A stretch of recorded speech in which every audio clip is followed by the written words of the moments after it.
Api berkobar hebat di jalan lintas tengah Sekayu Lubuk Linggau, tepatnya di Desa Ulak Teberau, Kecamatan Babatoman, Kabupaten Musi, Banyu Asin. Jilatan sejago merah meludeskan 5 unit rumah yang berada di pinggir jalan tersebut Rabu 19 Juni 2022 sekitar pukul 12 waktu Indonesia Barat.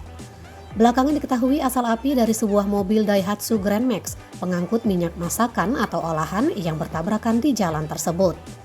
Kapolsek Babatoman AKP Adi Ahyat mengatakan, laka lantas mengakibatkan minyak yang diangkut Daihatsu Grand Max tertumpah dan menimbulkan percikan api sehingga api langsung membesar.